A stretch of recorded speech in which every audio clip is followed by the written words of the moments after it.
Hola a todos, encantado de saludaros.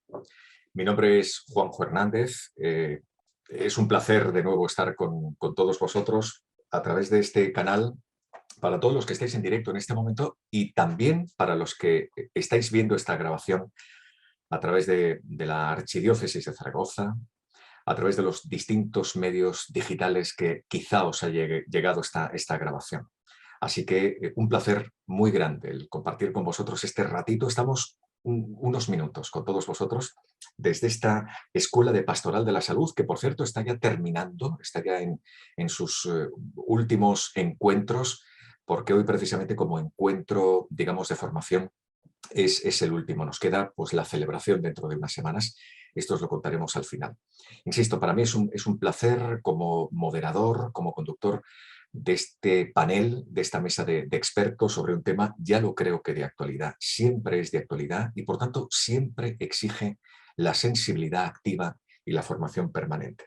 Hablamos de acompañar en el sufrimiento y es algo que organiza la Delegación Episcopal de la Pastoral de la Salud junto con Lares. Así que a todos los que, profesionales, personas pues allegadas, afectadas, sensibilizadas, cercanas a este panorama en el que todos, absolutamente todos, estamos inmersos, pues un abrazo muy, muy cordial. Insisto, para mí es realmente bueno, un aprendizaje personal el iniciar con vosotros este ratito de compartir experiencias. Os voy a presentar a profesionales y voluntarios, son mujeres muy cercanas al sufrimiento, de manera profesional o de manera, insisto, voluntaria, y tienen muchas herramientas que nos van a compartir. Esto es algo muy importante y yo creo que va a significar para todos un caudal de experiencias motivadora, fructífera. Así que vamos a empezar. Os presento, lo vais a ver en pantalla, a las personas que van a estar conmigo en esta mesa virtual. En primer lugar, María Pilar Torrubia. Ella es de Calatayud, es médico de familia, pionera en el tratamiento de cuidados paliativos en nuestra comunidad aragonesa, trabaja en el ESAP, es decir, en el equipo de soporte de atención domiciliaria del sector Zaragoza 2. Dentro de un momentito hablaremos con ella. También nos acompaña Carmen Fernández Gracia, que es trabajadora social de la Fundación Tau San Eugenio, que está asociada a Lares, precisamente, siendo su directora María Jesús Extremiana, vicepresidenta de esta asociación, de esta agrupación. Carmen además es psicóloga, tiene una amplia experiencia en el mundo de las personas mayores dependientes y con enfermedades de Alzheimer. También nos va a acompañar Patricia Arruga, zaragozana, enfermera especialista en salud mental, trabaja en el Centro de Rehabilitación Psicosocial Nuestra Señora del Pilar, de la capital aragonesa. Nos acompaña también Marta Jimeno, que es licenciada en farmacia, 25 años de experiencia en farmacia de barrio, vinculada a la Fundación Tau San Eugenio por compromiso, por vocación. Así que a Marta también la saludaremos dentro de unos minutos. Y finalmente Felisa es Felisa Sánchez, voluntaria de la parroquia de la Presentación de la Virgen, colabora en la residencia Santa Teresa de Cáritas en el acompañamiento voluntario de usuarios, de residentes y de personas mayores. Pues un placer a todas. Muchísimas gracias por estar aquí, María Pilar, Carmen, Patricia, Marta, Felisa. Os voy a pedir, como es una mesa redonda intensa, interesante, os voy a pedir para todas, aunque lo sabemos porque lo hemos estado hablando, pero así ya todas las personas que nos están viendo, nos están escuchando, también lo saben, os voy a pedir, pues eso, la máxima brevedad, que seáis lo más comunicadoras posibles, que lo vais a ser porque vais a hablar de lo que sabéis y de lo que os apasiona. Así que en primer lugar, pido paso a María Pilar, insisto, médica de familia, pionera en el tratamiento de cuidados paliativos de nuestra comunidad, trabaja en ese equipo de soporte atención domiciliaria del sector Zaragoza 2 y la estoy ya viendo en pantalla. Es un placer. Muchísimas gracias, María Pilar. Quiero preguntarte, en primer lugar, ¿cuál es tu experiencia concreta sobre el acompañamiento del sufrimiento? Hemos dado así brevemente la pincelada de tu currículum, pero exactamente, ¿cuál es tu cercanía profesional y experiencial respecto al acompañar a personas y a familias que acompañan a personas que sufren. Bienvenida, María Pilar. Muchas gracias, Juanjo. Gracias a todos. Bueno, pues mi experiencia, llevo más o menos unos 30 años haciendo cuidados paliativos a domicilio. ¿Eso qué quiere decir? Que he estado acompañando a muchos pacientes al final de su vida. Creo que es de las situaciones más difíciles y más duras que nos tocan a las personas, porque no estamos preparados en esta sociedad para morir, para fallecer. Entonces, mi trabajo ha consistido en acompañarlos a ellos, a sus familias, a sus cuidadores, estar a su lado cuando mis compañeros les han dicho que esa enfermedad, esa situación no tiene un tratamiento curativo. Pero yo siempre digo que en ese momento se pueden hacer muchas cosas. Cuando ya no hay curación, hay muchísimo camino por delante. Hay que cuidar a esas personas, hay que acompañar, hay que estar ahí como profesionales y como personas, por supuesto. Y a esas familias para las cuales es un mazazo, te cambia la vida en un instante, con según qué diagnóstico, de ayer a hoy, las cosas no son iguales. Saber que hay profesionales que se preocupan por ellos, que van a estar allí, que tienen un lugar donde contactar, donde poder resolver sus dudas y que no solamente les importas como enfermedad. La enfermedad sí que es importante, pero lo importante es la persona, porque los que sufren no son los cuerpos, sufren las personas. Entonces, yo llevo muchos años haciendo esto, ya me queda muy poquito, me jubilo la semana que viene. Vaya.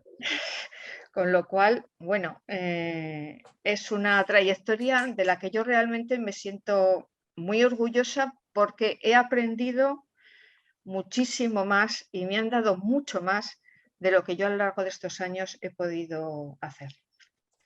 Magnífico. Felicidades, porque jubilación viene de júbilo, ¿no? Uh-huh. Pero estoy seguro que de una u otra manera, esto seguro que sale a lo largo de la conversación. A pesar de que dejes de ser profesional, entre comillas, la semana que viene, tú no te vas a desvincular del todo, porque esto marca también a nivel personal, ¿no? Sí, totalmente. Yo siempre digo que mi forma de ver la vida ha cambiado desde que me dediqué a los cuidados paliativos. Yo era una persona bastante cauta, que Sí. dejaba todo para cuando lo pueda hacer. Cuando me di cuenta que la vida te cambia en un instante, dejé de ser tan precavida y he sido un poco más loca, si me permites el término.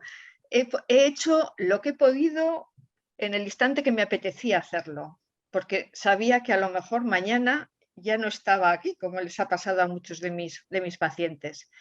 Entonces me ha hecho ser pues, más vital. He dicho mucho más te quiero a las personas que tengo cerca. Magnífico. He compartido más cosas con ellos. He trabajado, no es que haya trabajado menos, he trabajado diferente porque he querido estar con los míos, ¿no? Y todo esto yo se lo debo al tipo de trabajo que he desarrollado estos años. Y eso es una huella y un pozo que, aunque me jubile, eso ya no va a cambiar. Qué bueno. Fantástico. Agradezco mucho, además, el tono, el que seáis tan absolutamente testimoniales, porque se trata de esto y esta escuela eso es lo que persigue. Seguimos hablando, María Pilar. Muchísimas gracias. Muchísimas gracias. Carmen es Carmen Fernández, trabajadora social, como os contaba, de la Fundación Tau San Eugenio. Le pedimos efectivamente, ahí la tenemos a Carmen. Encantado de saludarte, Carmen. Te voy a preguntar exactamente lo mismo, a pesar de que dos líneas ya las he enunciado yo, pero ¿qué relación exacta, precisa tienes, pues no solamente profesionalmente, sino también por la estela que nos acaba de dejar en su primera respuesta, María Pilar, también, no sé, emocional y personalmente? ¿Cuál es tu vínculo, tu experiencia concreta sobre el acompañamiento del sufrimiento? Carmen, bienvenida. Muchas gracias. Buenas tardes a todos. Es un placer estar en esta mesa que sin duda, como tú decías, Juanjo, es una mesa totalmente de actualidad y es un tema muy bonito y además muy preocupante, ¿no? El sufrimiento en toda su amplitud. Bueno, como me ha presentado Juanjo, yo trabajo en un centro de atención a personas mayores. Mi trabajo se enmarca con personas de la tercera edad, con nuestros mayores, con las personas más mayores de la sociedad, personas que muchas veces tienen muchas patologías y arrastran muchísimas enfermedades. Nosotros, o sea, mi experiencia concreta con el sufrimiento, bueno, hay diferentes momentos durante mi trabajo con las personas mayores y con sus familias en las que efectivamente se detecta ese sufrimiento de una manera clara, ¿vale? Se detecta incluso un sufrimiento antes de que vengan a la residencia, como nuestro eje principal son los mayores. Ahí detectamos que incluso antes de que venga hay un sentimiento de preocupación y de incertidumbre cuando la persona empieza a notar que va perdiendo sus capacidades, que va perdiendo su autonomía, que empieza a tener dificultades en la gestión del día a día e incluso en ese momento están en su casa. Ahí empieza ya a haber un sufrimiento inicial que luego lógicamente lo arrastran durante un tiempo hasta que llegan a un centro en el que les atendemos. Ese sentimiento de preocupación y de incertidumbre se une muchas veces a un sentimiento de falta de utilidad. Es decir, nuestra vida durante muchos años está articulada en torno a horarios, a tareas, a actividades, nos ocupamos mucho el tiempo, tenemos muchas cosas que hacer, pero cuando llegamos a mayores ese tiempo se queda muy vacío y surge ese sentimiento de falta de utilidad, ¿no? ¿Para qué estoy aquí? Total, ¿para qué voy a hacer comida si yo antes preparaba comida para 7 y ahora estoy yo sola o solo? Entonces, ese sentimiento de falta de utilidad unido muchas veces a una sensación o situación de soledad hace que la persona arrastre ese sufrimiento incluso antes de venir al centro, ¿vale? Antes de venir a una residencia, a un centro de atención de personas mayores.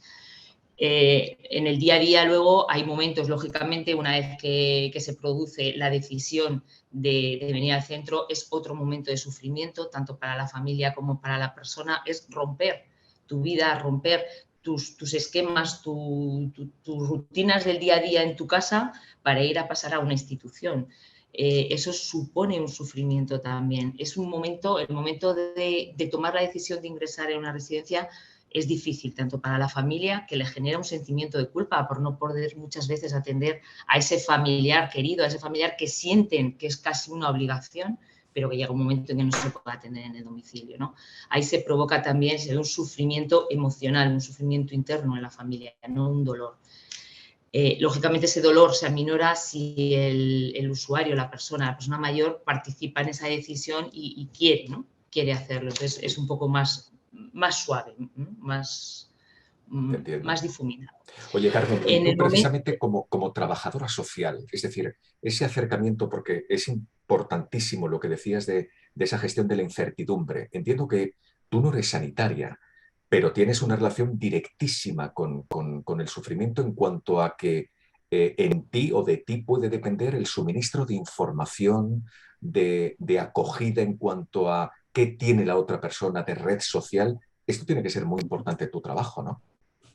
Sí, al final el proceso de acogida tanto a la persona, al mayor que ingresa, como a la familia es súper importante. Desde luego. El transmitir la información, el transmitirla bien, el que quede todo muy claro, el que sepan que tienen la puerta abierta a cualquier, y de hecho siempre se les transmite, cualquier cosa que no entendáis, que no sepáis por qué se hace, que os parezca rara, que comentarla, por favor, comentarla. Cualquier duda que os surja, o sea, se les invita, ¿no?, a que comuniquen y a que ellos participen y que se sientan parte activa de ese ingreso y de esa decisión. Y es la única manera también muchas veces de que ellos tengan confianza en el centro. Es otro de los aspectos fundamentales, ¿no? A partir de ahora mi familiar no lo voy a cuidar yo, lo van a cuidar otras personas y va a estar en este centro. Tienen que tener confianza en el centro y esa confianza, la única manera de conseguirla es pues haciendo una buena atención, haciendo una buena gestión en ese ingreso, haciendo una buena acogida, intentando que esa adaptación tanto de la familia como de la persona sea lo mejor posible en los primeros días y en los posteriores, lógicamente, porque luego hay momentos de cambios, ¿no?, durante la estancia, que todo eso gestionarlo lo mejor y lo más rápidamente posible en cuanto se detecta un pequeño sufrimiento. Luego hay otros momentos de sufrimiento, pues cuando está el fallecimiento de la persona, ¿no? Al final, cuando es el duelo, ¿no? Las personas cuando vienen a la residencia están en la última etapa de su vida, les puede quedar más o menos tiempo, pero al final sí que, bueno, pues cuando llega el momento de la pérdida, está toda la parte del duelo, que lógicamente es otro momento de sufrimiento.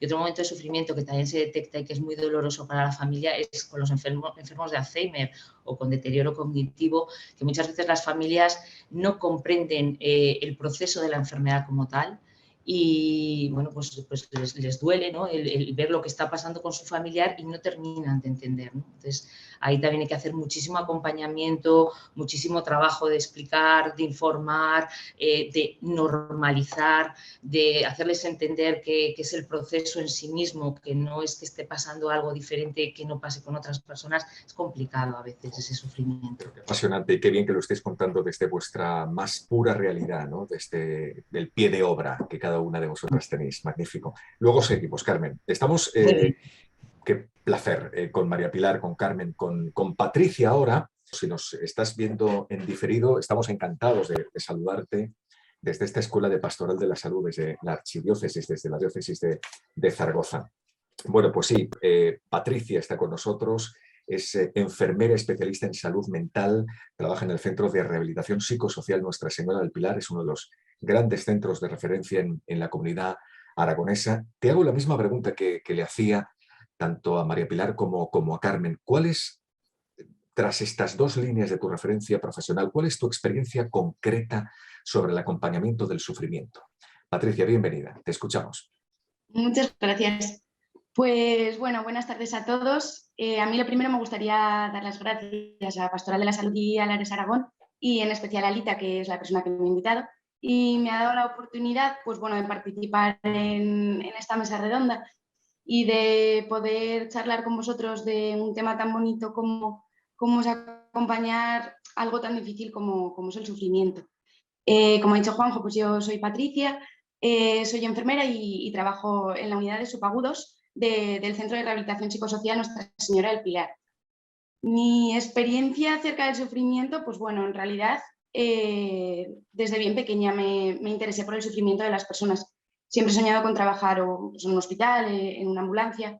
Además, es verdad que no vengo de familia de sanitarios ni gracias a Dios he pisado muchos hospitales de niña, pero era como que algo me decía que tenía que estar con la gente que sufre. Entonces, pues bueno, he hecho también varios voluntariados que me han acercado eso a las personas que han sufrido y he podido también vivir en mis propias carnes el sufrimiento y en la gente que tengo cerca. Estudié enfermería y hice el examen EIR para hacer la especialidad de salud mental y hice la residencia donde trabajo actualmente.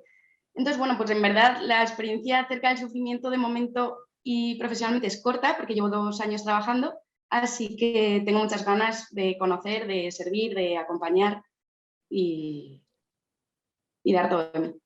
Qué gozada. Solo hay que verte, solo hay que verte. ¿Por qué es bonito? ¿Por qué acabas de decir? ¿Por qué ha sido una de las primeras calificaciones que has utilizado? ¿Por qué a pesar de no tener a tu alrededor sanitarios, a pesar de no haber tenido una experiencia cercana de hospitalización, de, entiendo, salud mental, por qué esa claridad en tu mirada y esa sonrisa permanente? ¿De dónde te nace esto que me llega tan vocacional? Pues la verdad que no lo sé. No lo sé, yo creo que cuando experimentas el acompañamiento, cuando estás con gente que sufre, pues sientes algo por dentro muy fuerte y entonces pues sigues tu camino y decides que tu fin es ayudar y es estar cerca de la gente que más lo necesita. Yo creo que es algo que te surge por dentro, que no, yo no lo he aprendido en ningún sitio, ni nadie, bueno, sí, todo el mundo habla de lo bonito que es acompañar, pero al final es algo que te nace por dentro. Y estos 2 años están siendo buenos, son tus 2 primeros años profesionales. ¿Estás confirmando las sospechas? Estoy confirmando totalmente. Total, joder, y estoy aprendiendo un montón. Es verdad que el primer contrato, el primer trabajo, pues al principio es duro, te ves que no sabes muchas cosas, muy perdida o algo inexperta, ¿no? Pero es que aprendes y sientes lo que es el acompañamiento y lo que es estar estar cerca de la gente. Y luego es muy gratificante ver algo de resultado o algo de esperanza que infundes. Seguiremos hablando de esto, especialmente al final. Utilizaremos mucho esa palabra, la de esperanza. Gracias, muchísimas gracias. Seguimos. Gracias. Estamos ahora con Marta. Como veis, estamos haciendo un completo barrido por todas las sensibilidades sanitarias, ¿no? Es decir, el mundo o sanitarias o parasanitarias, el mundo médico, el mundo del trabajo social, el mundo de la enfermería, el mundo de la farmacia. ¿En cuántas ocasiones decimos que la farmacia es la primera puerta donde se acude? Hay barrios, por ejemplo, el barrio de La Jota, que está haciendo auténticos ejercicios de colaboración con centros de salud de referencia en el barrio, el centro de salud de referencia, y en la pandemia, por ejemplo, ha hecho labores de coordinación entre los y las farmacéuticas del barrio con los médicos y las médicas del centro de salud. Es decir, es absolutamente imprescindible. Y de esto estoy seguro que sabe mucho Marta. Marta es Marta Jimeno, experimentada, 25 años nada menos en el mundo de la farmacia, y además sabe de lo que hablo, es decir, de farmacia de barrio, de farmacia de calle, de farmacia de al lado de un semáforo, donde la gente, insisto, llama a la puerta y dice, ¿y esto qué es? ¿No? Porque se accede mucho más fácil a una farmacia que al médico, ¿no? Está vinculada también a la Fundación Tau San Eugenio, por compromiso, estoy seguro que lo vamos a notar. Pues bienvenida, Marta. Cuéntame tú también, exactamente, una farmacéutica como tú, ¿qué vínculo concreto, singular estás teniendo con el acompañamiento a personas que están sufriendo? Hola, buenas tardes a todos. Pues mira, verás, Juanjo, lo nuestro al principio, cuando entra un cliente a la farmacia, identificar el dolor o el sufrimiento que puede acarrear es relativamente sencillo, porque claro, nosotros cuando vemos los tratamientos que ya los médicos han decidido prescribir después de un gran diagnóstico, y nosotros ya leemos en la pantalla, en receta electrónica, cuáles son los medicamentos que les tenemos que dispensar, tú en ese momento ya estás escaneando al paciente y estás identificando casi qué patología puede tener en ese momento. Entonces les hacemos la recomendación correspondiente a nivel farmacológico, pero claro, una vez que ya les preguntamos, ¿y a usted qué le pasa? Porque no nos quedamos solamente en el plano de la dispensación y ya volverá dentro de un mes, sino que verdaderamente nos interesa saber qué es lo que le ocurre. Ahí es cuando ya nuestros clientes empiezan al plano emocional a comentarnos y a confesar cuál es realmente el motivo de su venida a la farmacia. Y entonces ahí es cuando ya nos dicen pues la enfermedad que les ocupa y que les preocupa. Y entonces, claro, ahí ya entran las emociones y el sufrimiento. Muchas veces es un sufrimiento porque es un proceso de aceptación del diagnóstico de su propia enfermedad, la preocupación de cómo va a evolucionar, en qué tiempos y en qué momentos va a ir su recorrido, cómo va a afectar a la familia o cómo la familia les va a complicar la enfermedad que a ellos les acaban de diagnosticar, cómo van ellos a tener que trabajar desde una forma optimista con los goteros, rehabilitaciones, cirugías que les van a los que se van a tener que someter. Muchas veces también el ya no sentirse útiles o tener que renunciar a ciertas partes de su vida, como pueda ser el trabajo, el ejercicio físico, viajar. Todo eso a ellos les inquieta y les preocupa, pero tal vez compartirlo con nosotros para, como antes comentaba Carmen, normalizar ciertas situaciones, pues no podemos cambiar sus realidades, pero es cierto que les ayudamos a compartir su dolor, su sufrimiento, su carga, porque me ha tocado a mí si yo realmente llevo una vida tan saludable. Claro. Y yo no he hecho nada malo para merecer esto. También hay, por ejemplo, otras enfermedades que requieren ya per se mucho sufrimiento y mucho dolor, pero que también son incomprendidas por parte de la sociedad o de la familia. Una fibromialgia, una depresión. Y claro, nosotros estamos tan habituados o tan acostumbrados a tratar con este tipo de pacientes que, bueno, no sé, les intentamos recomendar o dar nuestro apoyo, nuestra escucha activa para intentar, aparte de lo que es el tratamiento farmacológico, pues el decir, oye, aquí nos tienes para lo que necesites. A Y mí eso, muchas veces nos fíjate, quedamos con ganas de poder hacer más de lo que realmente hacemos. claro, pero fíjate, esto último que estás diciendo me parece tan importante. Es decir, hasta hace nada, afortunadamente ha cambiado, está cambiando, y por lo que veo, gracias a profesionales como tú, hasta ahora la farmacia era el lugar donde voy a por el antiinflamatorio, a por el reservorio, a por el milagro que me quite lo que me está doliendo, hacia el antidepresivo. Pero tú no eres solamente una administradora en el frío sentido de la palabra de lo que pone un papel, sino que tienes que tener la fuerza, la capacidad de ser la primera puerta, la puerta fría primera, para hacer que eso sea una acogida cálida, ¿no? Yo creo que ese tiene que ser el reto más importante de una profesión como la vuestra, ¿no? Sí, sí, yo es que claro, mi profesión la entiendo también como una vocación, lo que antes comentaba Patricia, de que ella no sabe por qué. Yo, Claro. por ejemplo, sí que sé por qué. Mi madre ha sido farmacéutica y yo desde pequeñita, es que a mí me encantaba. Entonces yo sí que quería estar ahí, pero estar ahí con el compromiso no de simplemente dispensar sin que me Sí. vinculase a lo que es verdaderamente el paciente, sino que realmente yo lo que necesitaba era algo más, no quedarme en el simple acto de dispensación. Tengo la gran suerte, por otro lado, de al ser una farmacia de barrio y no de estar ubicada en una zona muy céntrica en la que a los clientes tal vez no les puedes hacer un seguimiento o tal vez un día vayan a una, otro día vayan a otra.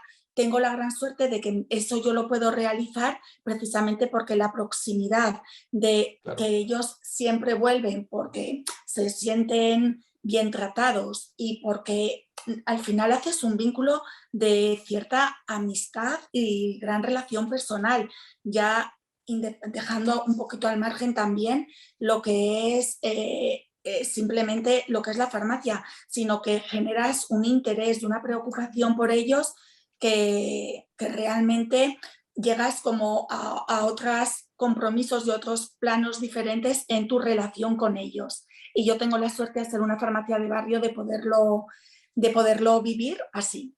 Qué magnífico. Sí. Entiendo que si estás cerca vinculada a San Eugenio, me hablas de tu barrio es Torrero, Torrero de la Paz. Sí, ¿Estás ahí? correcto. Fantástico. Estoy muy fantástico. cerquita de la residencia, sí, Muy bien, sí. muy bien. Bueno, seguimos hablando. Gracias por esa sonrisa magnífica. Muchísimas gracias. Estamos transmitiéndoos, bueno, pues este saber, este compendio de saberes y de experiencias, sobre todo de experiencias vitales, como ya estáis confirmando, en esta Escuela de Pastoral de la Salud. Y estamos hablando con profesionales de la salud, con agentes de pastoral, hemos hablado en las últimas jornadas de este curso de pastoral, pues con sacerdotes, con expertos, con personas, en fin, que están muy cercanas a esto que tiene que ver con las personas mayores, con la soledad, con el hedonismo, con el sufrimiento. Hoy precisamente estamos hablando del sufrimiento con personas vinculadas al mundo profesional de la sanidad o personas voluntarias. Es el caso de Felisa Sánchez, voluntaria de la Parroquia de la Presentación de la Virgen. Es la parroquia que está en Duquesa Villahermosa, bien cerca, bueno, pegada completamente a la residencia Santa Teresa de Cáritas, que es toda una institución, es uno de los corazones de Cáritas Zaragoza. ¿Cómo estás, Felisa? Encantado de saludarte. Muy bien. Muchísimas gracias. ¿Qué vínculo tienes tú con el mundo del sufrimiento? Cuéntanos. Bueno, el mundo del sufrimiento, pues al contrario que Patricia comentaba, sí que lo tuve. Yo ya de adolescente tuve a alguien muy cercano y vi cómo se desarrollaba pues, el sufrimiento alrededor mío. Pero eso no me quitó fuerzas para seguir alimentando una cosa que era fundamental, el estar allí al lado del que sufre y prestarle mi apoyo, mi consuelo y siempre estando en su compañía y para lo que me necesitara.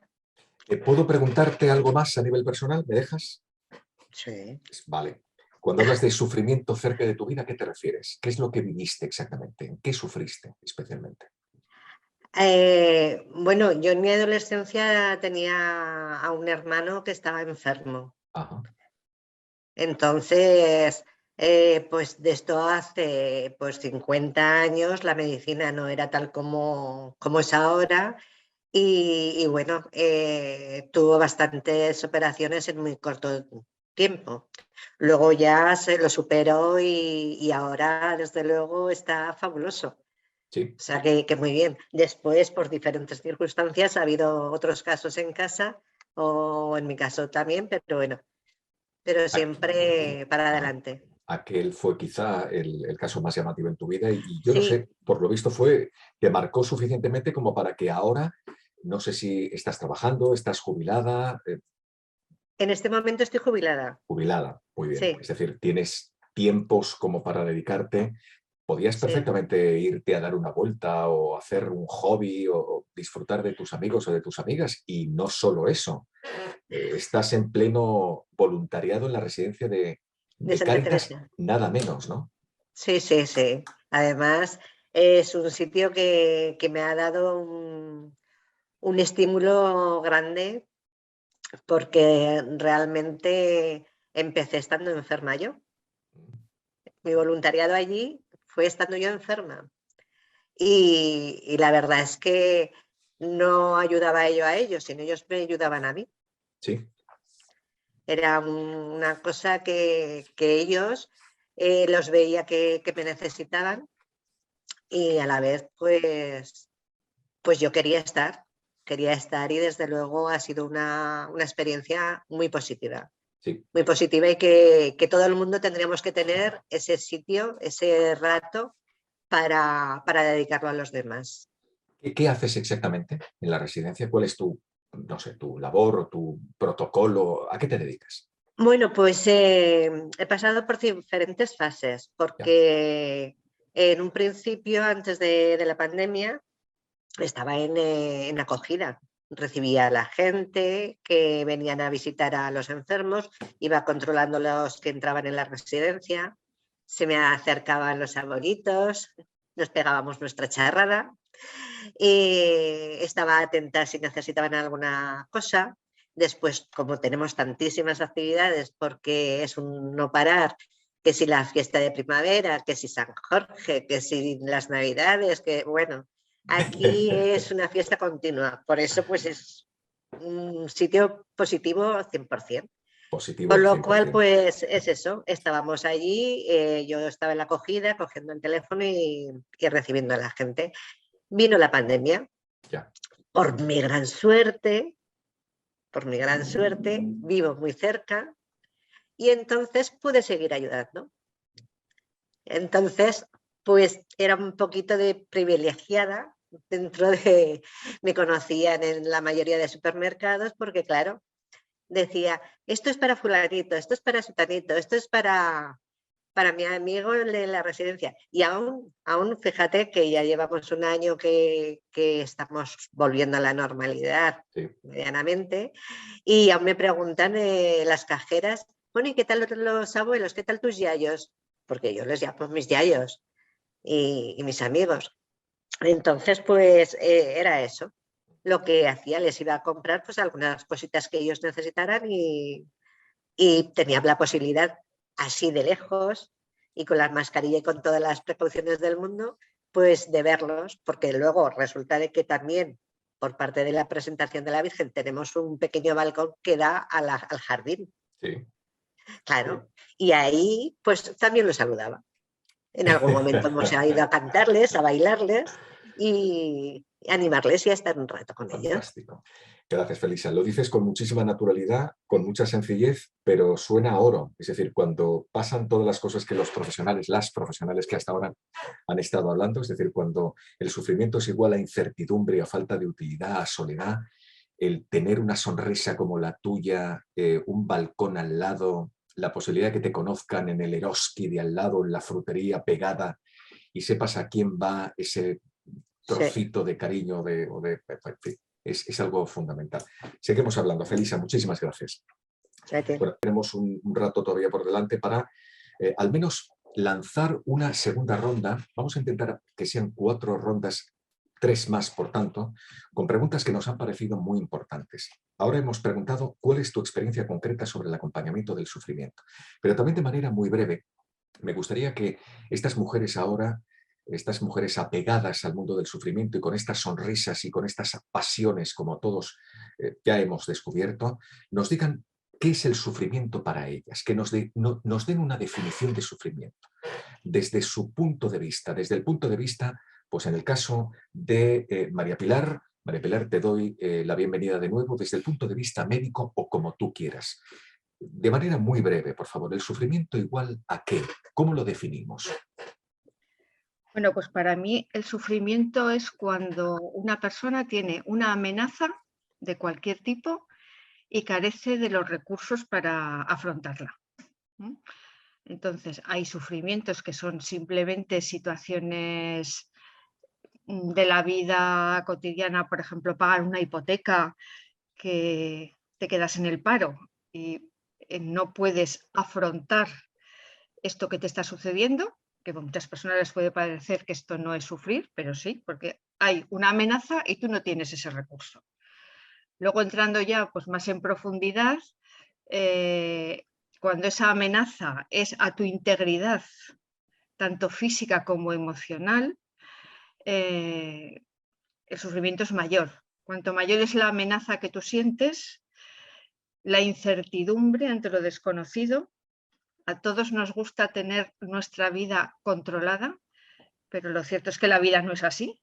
La vida nos descoloca muchas veces y sufrimos cuando, como personas, porque ya decía en mi primera intervención, que no sufren los cuerpos, sufren las personas. Así es. Y las personas somos producto de nuestra biografía, de nuestro entorno familiar, social, cultural, emocional. Entonces, lo que sufre es la persona en su conjunto, su biografía, que por un motivo o por otro queda truncada. Pero fíjate, no por tanto sufre aquel que, y hablo, me dirijo a una médica, ¿no? No sufre solo el que tiene un dolor físico, es decir, el enfermo, sino que lo que acabas de definir es algo tan extendido que ya lo creo que sufre también el acompañante y la familia, ¿verdad, María Pilar? Sí, por supuesto. Yo siempre digo que lo físico es lo fácil de mi profesión. Entiendo. Ahora hay muchos fármacos, como nos está contando antes nuestra compañera farmacéutica, y lo físico es fácilmente resolvible. Luego hay otros muchos aspectos de la vida y sobre todo los cuidadores y las familias, ¿no? De repente tienen que cuidar y eso no nos han enseñado.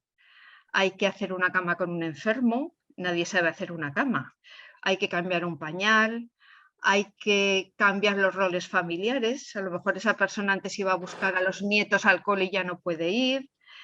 Hay temas pendientes que no se han resuelto por circunstancias y que ahora surgen. Está el miedo al final, que late en el caso de mi profesión, que el paciente no esté bien atendido, a comunicarse con él, a hablar, porque yo siempre digo que la comunicación es difícil, pero cuando hay incomunicación es muchísimo peor, ¿no? Es preferible hablar, llorar juntos, reír cuando toca, porque la incomunicación hace sufrir muchísimo más tanto al enfermo como a su familia y a sus cuidadores. Entiendo. Es una de las fuentes mayores de sufrimiento. Uf, interesante y qué intenso. Gracias, muchísimas gracias. La siguiente pregunta, la tercera ronda será, y ahí sí que os voy a pedir que exprimáis vuestra capacidad de ayuda en este rato de conversación, es cómo ayudar al que acompaña el sufrimiento. Ya nos has dado alguna pista, María Pilar, cómo ayudar al que acompaña el sufrimiento. Pero ahora estamos, y damos paso a Carmen Fernández, a nuestra trabajadora social, estamos definiendo el sufrimiento. ¿Cómo lo definirías tú? De una manera, no sé, profesional, cercana. Adelante. Para mí, cuando hablamos de sufrimiento, estamos haciendo siempre referencia a una serie de sentimientos negativos que vivimos en un momento determinado por unas causas, unas circunstancias determinadas. Yo sí que diferencio, como ya ha comentado María Pilar o como ha comentado Marta, hay un sufrimiento físico que quizá es el que no es que importe menos, el que a lo mejor tiene menos peso porque hoy la medicina está muy avanzada, hay muchísimos fármacos y se puede mitigar, incluso evitar. A mí el sufrimiento que me preocupa realmente es el sufrimiento interior, ¿no? Ese sufrimiento emocional que nos lleva, que influye en nuestro estado interior y que nos genera una serie de sentimientos negativos que pueden ser tristeza, pena, rabia, incertidumbre, bueno, mil sentimientos negativos que además, dependiendo de cómo sea la persona, de su experiencia, de su propia mochila, va a saber gestionarlos y lo va a gestionar de una manera o de otra. Quiero decir, al final puede haber una circunstancia en una persona que le provoque gran sufrimiento y en otra persona sea una circunstancia muy similar que, sin embargo, no provoque tanto sufrimiento. Al final, la capacidad de las personas en gestionar ese sufrimiento hace que lo lleves de una forma o de otra. Uf, y me pongo en tu lugar y qué difícil, ¿no? Es decir, no solamente hay que, por tanto, tener una carrera universitaria, una actualización de los conocimientos, sino tener una mirada absolutamente sensibilizada y a borbotón diario para saber que quien tienes enfrente no es el típico familiar de Alzheimer, sino es María Jesús que está viviendo esta situación o Marta que está viviendo esa situación, ¿no? Así es súper importante. Bueno, de hecho, el modelo de atención en los centros es la atención integral centrada en la persona. Tienes que entender bien el entorno, tienes que entender bien su biografía, su vida, ¿no? Al final, por qué esa persona llega a mayor y cómo llega, por qué esas relaciones familiares que empiezas a identificar y a intuir muchas veces en el primer contacto, cuando vienen a pedir información, en el momento del ingreso, cuando hacen las visitas, cuando te llaman a preguntarte algo, empiezas a intuir cuáles son esas relaciones que están establecidas en ese entorno. Claro, tienes que entender todo eso para saber qué es lo que les está provocando sufrimiento en un determinado momento o en otro y, desde luego, intentar estar ahí para apoyarles en cada una de las cuestiones que ellos necesiten, porque vuelvo a repetir, cada persona, cada familia y cada situación es diferente. Y en las residencias, pues bueno, cada persona que ingresa con todo su entorno y con todo su bagaje de vida. Sí, como nos contaba María Pilar, con su biografía, ya lo creo, con su historial. Carmen, muchísimas gracias. Insisto, la pregunta siguiente será ¿cómo ayudar exacta y precisamente al que acompaña el sufrimiento, ¿no? ¿Cómo ayudarle? ¿Cómo ayudarle? Vamos con esa sonrisa amplia y joven, 2 años de experiencia de Patricia, nuestra enfermera especialista en salud mental. Y el sufrimiento para ti, desde el mundo de la enfermería que está afortunadamente revalorizándose, pero sobre todo desde el punto de vista que también yo creo que afortunadamente se está revalorizando, como es de la salud mental. ¿Qué es para ti el sufrimiento?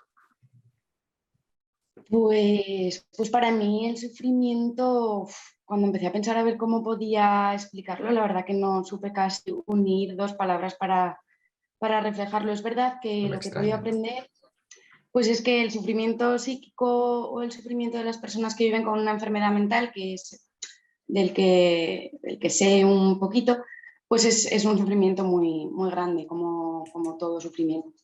Es verdad que hay que tener en cuenta que la patología mental no implica una cama de hospital, no implica goteros, no siempre lo acompaña una edad avanzada ni está directamente asociado con la muerte. Entonces lo hace algo diferente. Y a mí me gusta entender como este tipo de vivencias y de sufrimiento con ejemplos, porque es como la manera que me parece más fácil de estar cerca de la persona que sufre. Hago pues como un intento de empatía y es verdad que ponerse en el lugar del otro cuando no estamos viviendo su misma realidad es muy difícil, pero nos podemos acercar si tratamos de entenderla. Yo trabajo con personas que sufren en su mayoría trastornos psicóticos y son personas con realidades diferentes a lo común y entendiendo como común pues un poco la realidad que la mayoría compartimos, la que vemos, la que oímos. Son personas que escuchan voces, que viven inmersos en un delirio, que tienen creencias erróneas sobre ellos mismos o sobre el resto, que no son, como he dicho antes, habituales o comunes, pues voces que les insultan, delirios sobre su profesión, sobre su vida, su familia, vivencias de ser perseguidos para acabar con ellos. No sé, siempre pongo un ejemplo que, si me permites, para Por supuesto, ver si se adelante. puede entender este sufrimiento.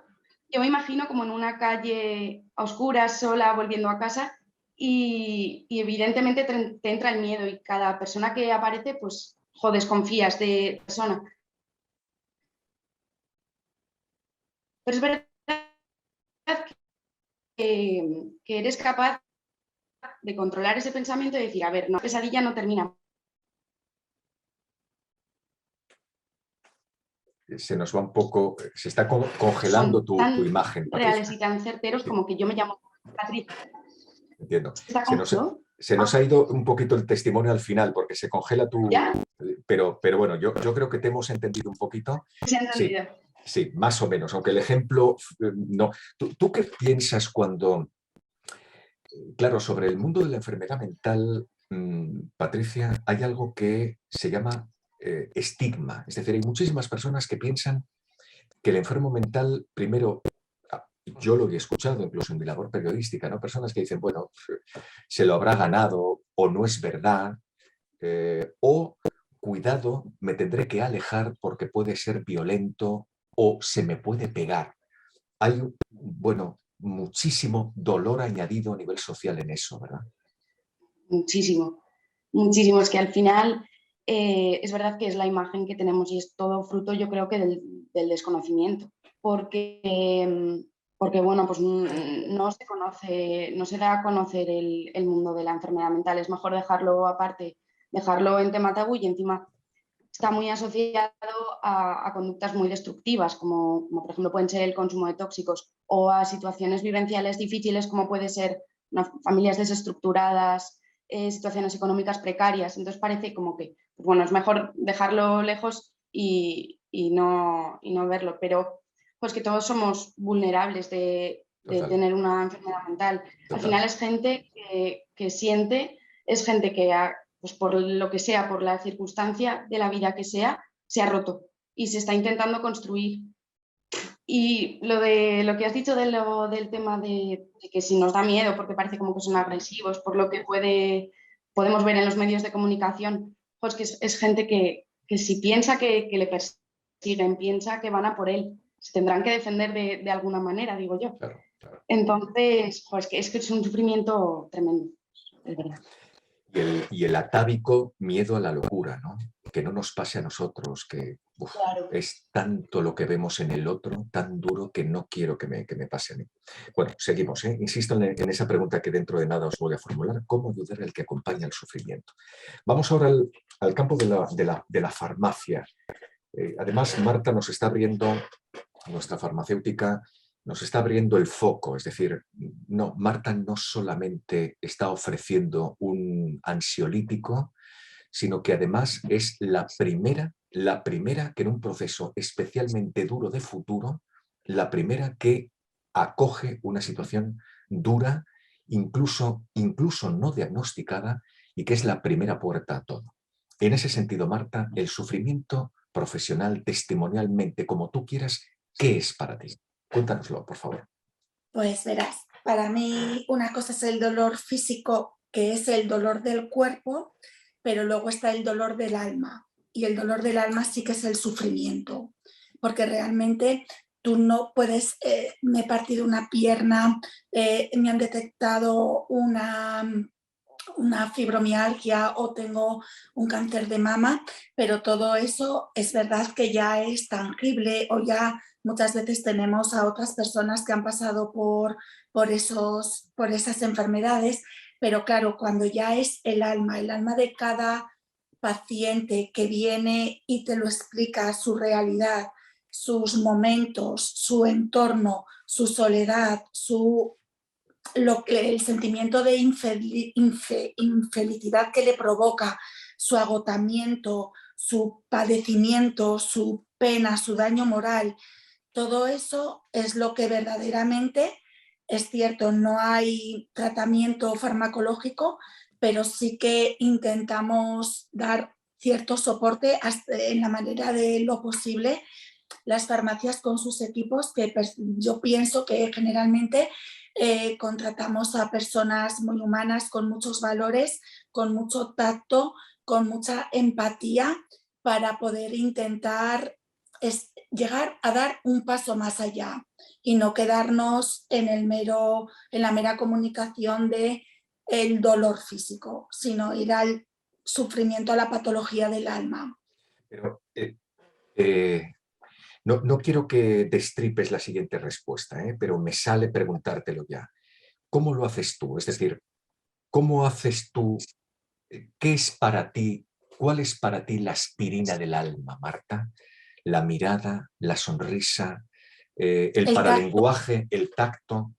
Sí, sí, porque al final, dependiendo, también hay que intentar conocer un poco a la persona, porque igual, por ejemplo, esto que he dicho ahora mismo del tacto, igual hay algunas personas que se pueden ver intimidadas si igual te intentas acercar. Y, por ejemplo, ahora tras la pandemia, es verdad que eso que yo antes lo practicaba, porque para mí también era como transmitir energía. Sin embargo, ahora con la pandemia, que nos hemos separado tanto, que hemos estado con las pantallas protectoras y bueno, y con tanta distancia social, pues al final como que he puesto más en valor el pensar que todo eso es tan necesario. Yo, por ejemplo, voy mucho a la farmacia, me encanta ir a la farmacia, allí me encuentro muy bien. Hay igual otras personas que dicen, uy, ¿y por qué vas tanto? No sé, para mí el hacer un seguimiento, el pensar que cuando esa persona va a volver, yo voy a poder estar, aunque igual no le atienda yo, pero ellos saben que yo siempre estoy ahí, aunque sea más en el despacho o aunque sea más en la zona del mostrador, pero yo creo que también a veces que es tranquilidad, el confort de decir, bueno, siempre están los mismos, siempre me tratan bien, ya saben bien lo que me pasa, saben lo que necesito y ellos cuentan con nosotros porque es que siempre estamos y estamos tal cantidad de horas, siempre como dices tú bien, Juanjo, con esa proximidad, esa cercanía, no hay una cita previa, estamos los sábados, estamos un horario tan amplio que yo creo que eso es bastante reconfortante y tranquilizador. Claro. Porque ellos vienen, ya estamos el equipo, que ya somos, como antes comentaba, somos parte del barrio, somos parte de su vida en su pequeña parcela, que bueno, yo creo que les da mucha tranquilidad, sí. Es decir, está Marta, ¿no? Menos mal que está Marta. Están las sí, de muchas siempre. veces sí. Eso me ha llegado.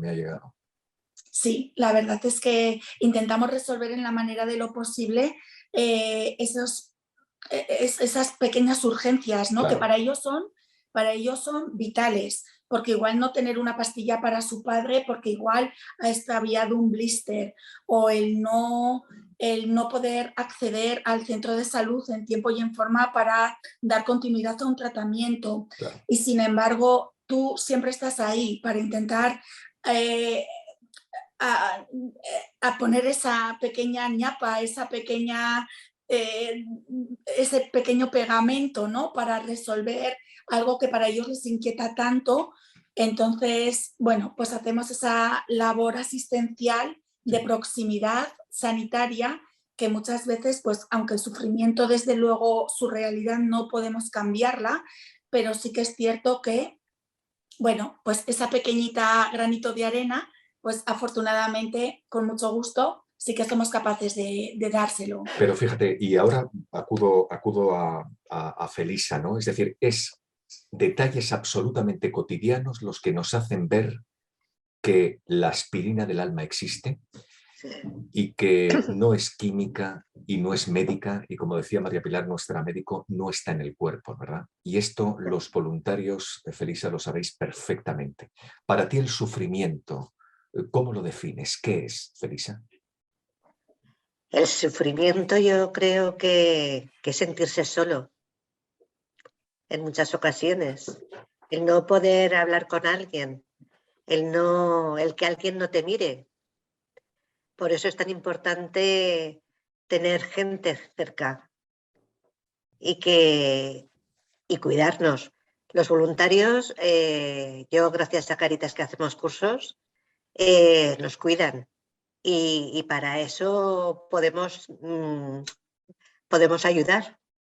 Podemos ayudar gracias a que nos ayudan a saber llevarlo, para que ese sufrimiento a nosotros, dentro de que los ayudemos a estas personas y que les mimemos con la mirada o que los les podamos sonreír, pero si llevábamos las mascarillas no podíamos, pero las miradas les hacían mucho.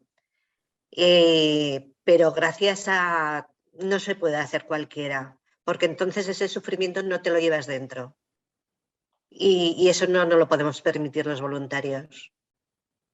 Ese sufrimiento, no, Ya. porque entonces no ayudaríamos. Ya.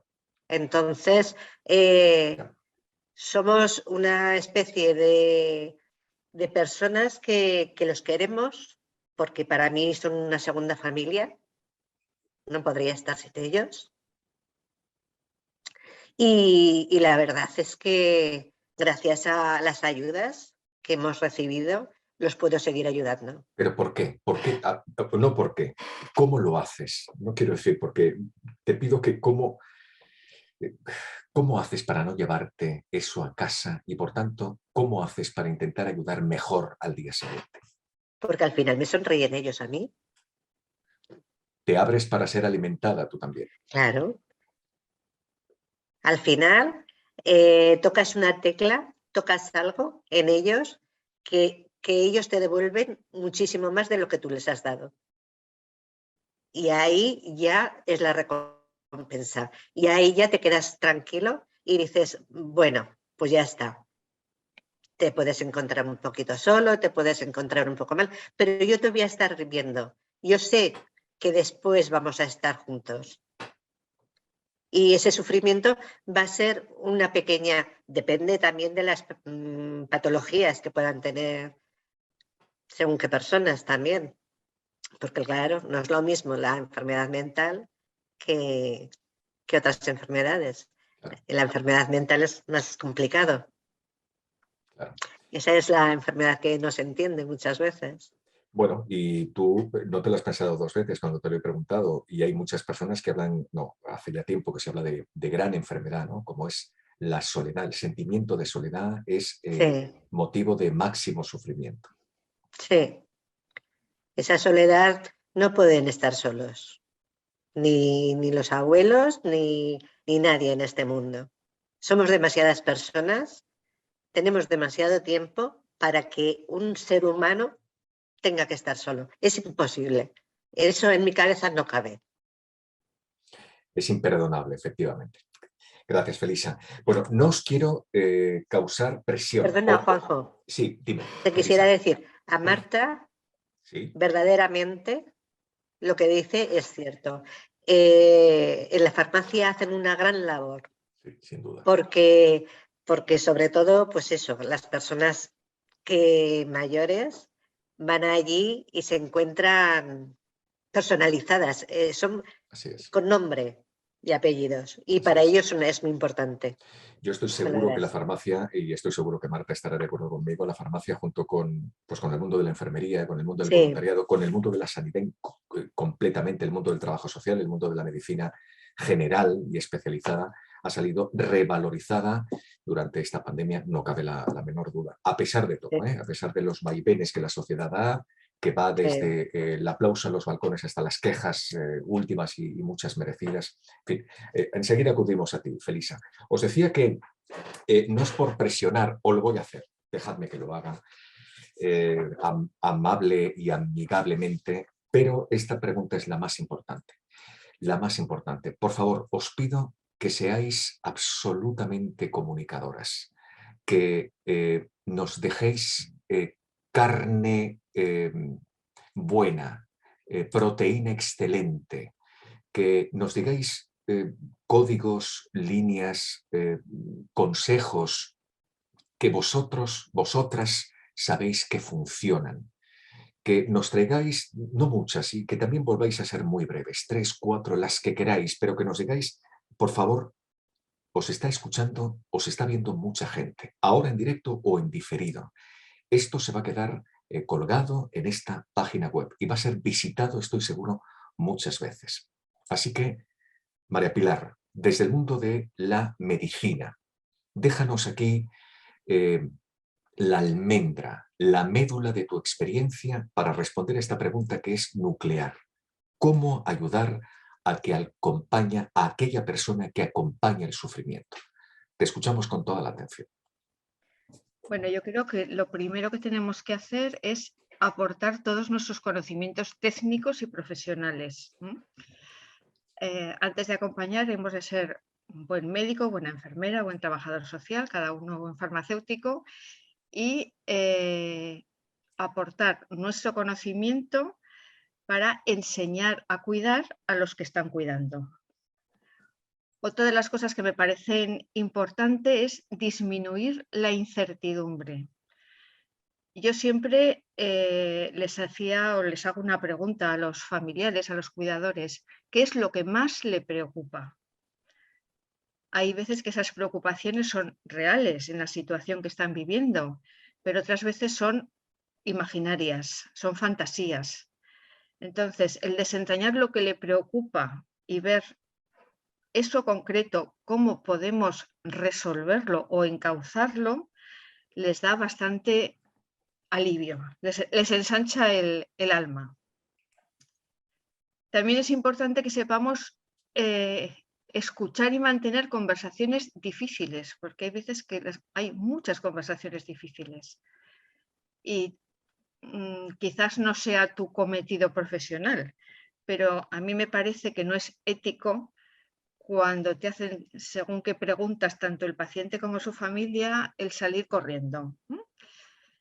Hay preguntas incómodas, muchas preguntas no tienen respuesta. Yo siempre les digo, usted puede preguntar, yo no tengo respuesta para todo. Lo único que sí puedo decir es que acompañaré sus preguntas, pero no siempre las puedo responder. Si hay temas pendientes, también es bueno que afloren, porque el tiempo no siempre lo tenemos, no juega en nuestra contra en muchas situaciones. Y hay situaciones delicadas, de custodias de hijos compartidas, de empresas con varios socios. Bueno, la vida es complicada. Entonces, tanto para la familia, para el cuidador como para el paciente es importante saber que todo eso va a quedar encauzado y más o menos resuelto. Otra cosa que me parece importante es ayudarles a tomar las decisiones. Con la ley en la mano, cada uno tenemos la capacidad de decidir, pero esa capacidad y ese derecho no siempre lo queremos ejercer. Y hay enfermos y hay familias, sobre todo familias, que te piden ayuda a la hora de decidir. Yo creo que tenemos que hacer una toma de decisiones compartida, y anticiparnos a lo que pueda suceder para no tomar decisiones de última hora que dejan mal cuerpo a todo el mundo. Y por último, si se puede, que haya una red de colaboradores, una red extensa, porque tan importante es que alguien le dé al enfermo la pastilla, como que el cuidador no se tenga que preocupar de hacer la tortilla de patata de la cena o de poner la lavadora. Son muchas cosas. Entonces, si hay un grupo de amigos, vecinos, familia, que haya un reparto de tareas para que descarguen al cuidador principal, que está muy sobrecargado muchas veces. Entonces, una red extensa que se ocupe de la intendencia, de ir a la farmacia, de ir al médico, de recoger a los niños, no sé, de las cosas que habitualmente se hacen en las familias normales, pero que en estos casos todo se ha descalabrado un poco, ¿no? Entonces, crear una red extensa donde todo el mundo puede hacer algo, todo el mundo puede planchar una camisa, puede ir a comprar una borraja o puede ir al médico, o se puede quedar un cuarto de hora para que el cuidador se vaya a tomar un café. Entonces yo creo que un poco estas pequeñas cosas son las que ayudan a que esas personas, esos cuidadores que están acompañando, sigan en la brecha, porque si el cuidador no se cuida, difícilmente podrá seguir cuidando. No es lo mismo Yo me estoy poniendo ahora en el lugar de nuestra jovencísima enfermera, que tiene que estar con los oídos muy abiertos de la veteranía por ejemplo, de esta médica, que la semana que viene se jubila y que no solamente hablas desde la técnica, sino hablas desde una enorme experiencia. He tomado nota, tener una técnica competitiva, competente, cuidado con la comunicación, intentar que salga, que aflore todo, acompañar la pregunta, el interrogante, me parece muy importante, ayudar a tomar decisiones. En muchísimas ocasiones las decisiones no pueden ser de otra manera más que compartidas, y cuidar la red, cuanto más extensa, muchísimo mejor. Seguimos sumando, ¿de acuerdo? Sé que la última lo va a tener difícil, pero añadimos este saco de sabiduría, ¿de acuerdo? Carmen, te escuchamos.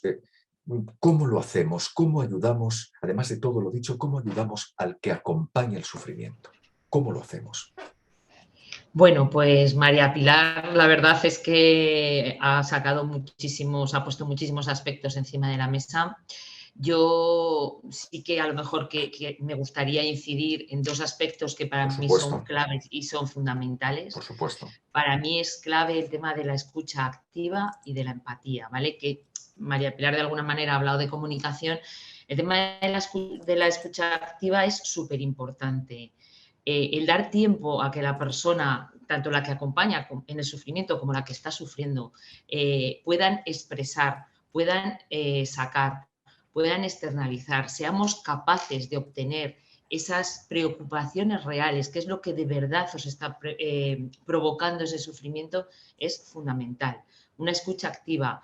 Muchas veces el tema de los silencios nos da mucho miedo cuando tú estás en una relación directa. El tema del silencio nos da mucho miedo. Hay que saber jugar con esos silencios. Hay veces que la persona no necesita hablar, no necesita que le aconsejes, simplemente necesita decir, es que estás ahí, estás a mi lado.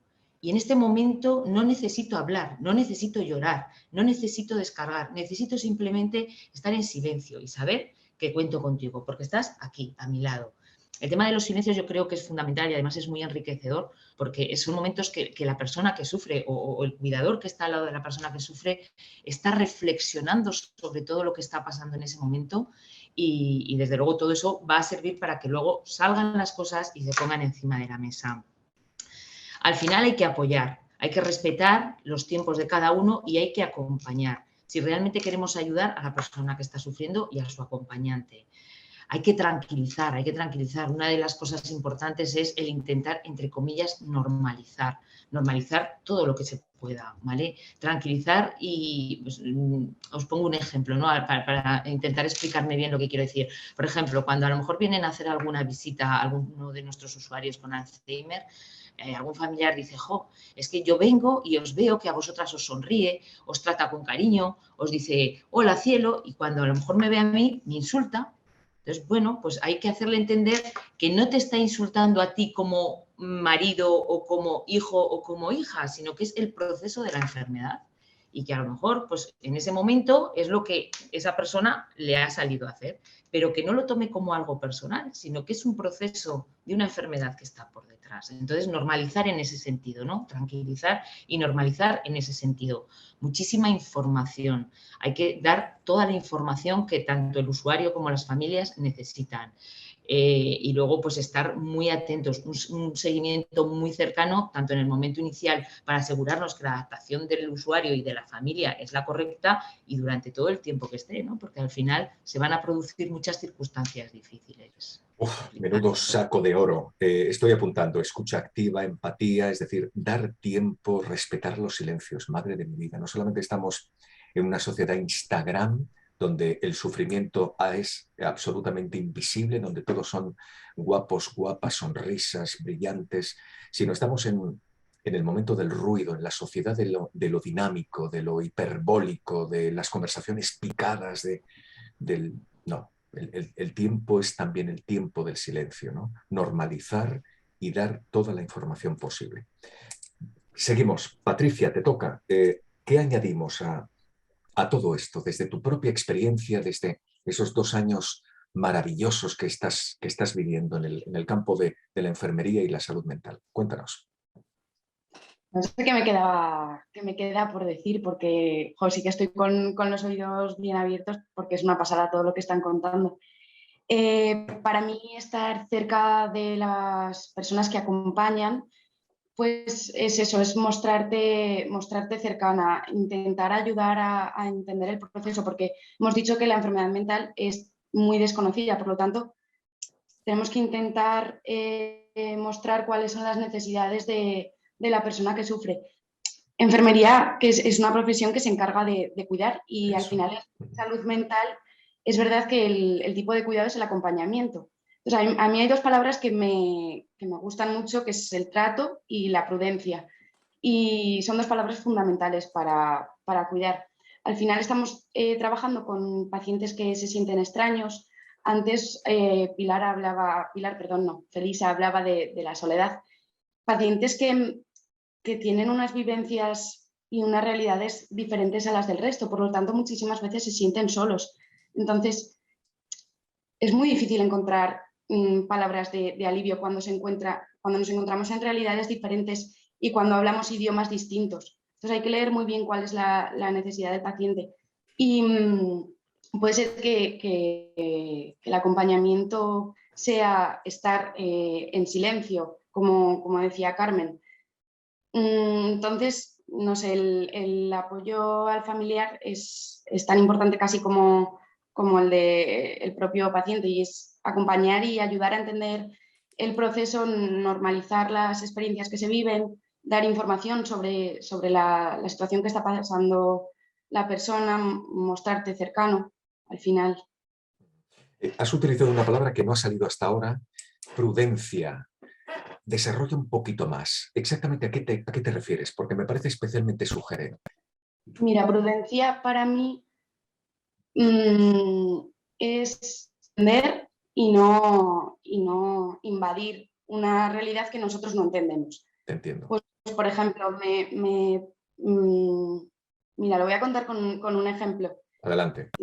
Un paciente que le guardo mucho cariño pasaba muy malos ratos por la noche porque él pensaba que entraban en su cuarto y que le iban a matar. Entonces, él lo creía, ciertamente. Y la prudencia en este caso era respetar esa vivencia, respetar ese pensamiento y acompañar y dar seguridad. Y se acompañaba desde el silencio, desde simplemente el estar. Esa era toda la comunicación que podías mostrar.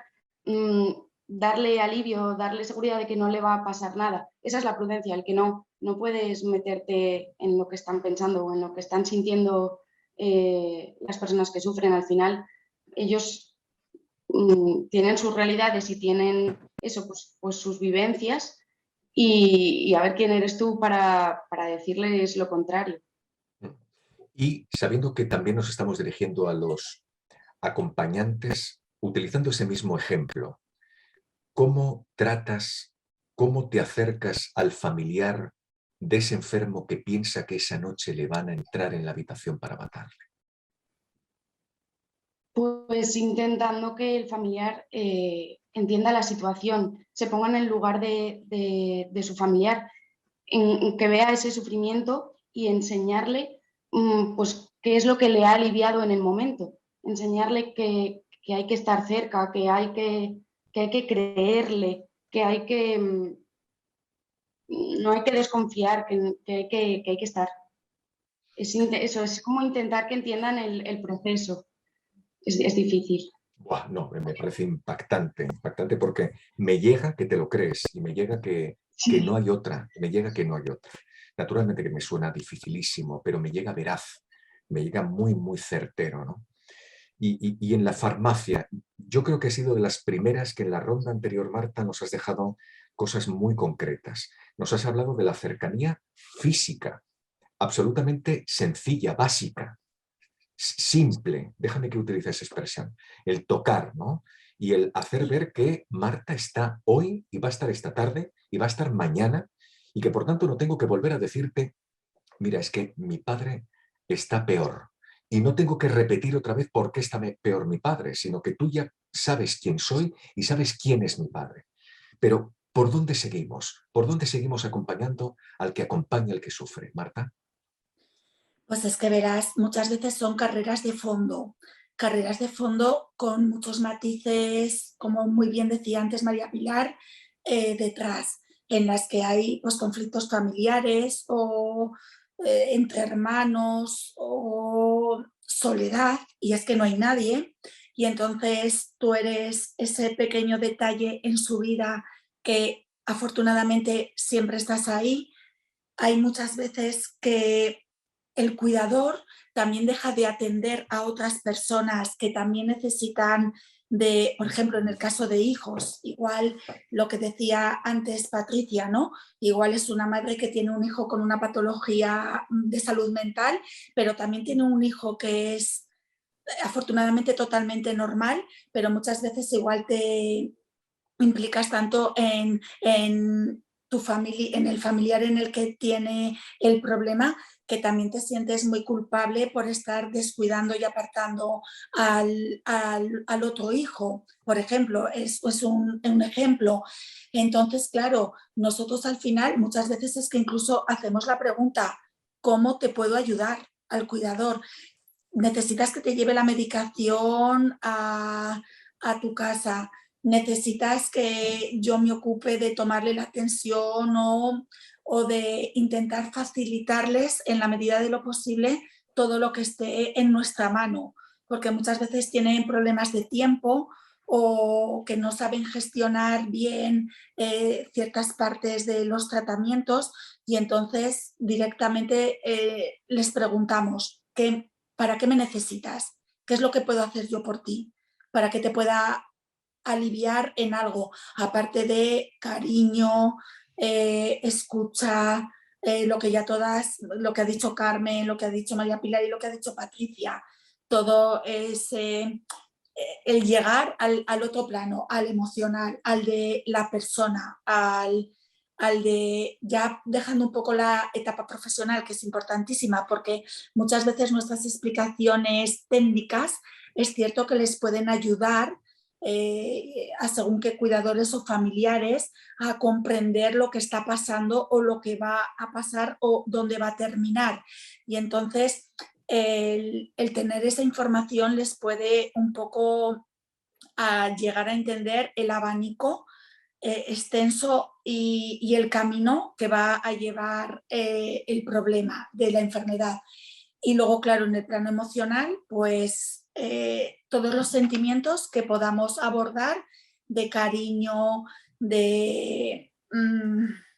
¿qué más podría decirte? No sé, es que ya han salido tantos y tantos que, no sé, comprensión...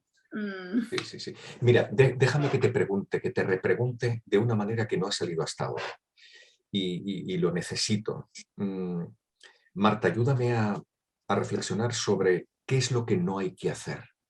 ¿Qué crees qué te sale decir que un acompañante no tiene que hacer nunca, porque si lo hace estaría cometiendo un error para él como ser humano que acompaña y para su ser querido que está sufriendo? Pero eso al acompañante, algo que yo... Al acompañante, ¿qué no tiene que hacer? Efectivamente, ¿qué nos recomiendas? Muchas veces, por ejemplo, él ya te lo dije o Perfecto. tú ya sabías que esto iba a pasar, no entiendo por qué todavía estás con estos sentimientos si esto ya lo tenías que haber un poco aceptado y el haberte adaptado. Entonces es que aunque del primer día al último día esa persona siempre siga estando en ese nivel de no aceptación, nosotros pensar que bueno, no pasa nada, un día, un mes, siempre vamos a estar ahí, no hay ningún problema, no hay, da igual el primer día que el último, estés como estés, siempre estaremos ahí.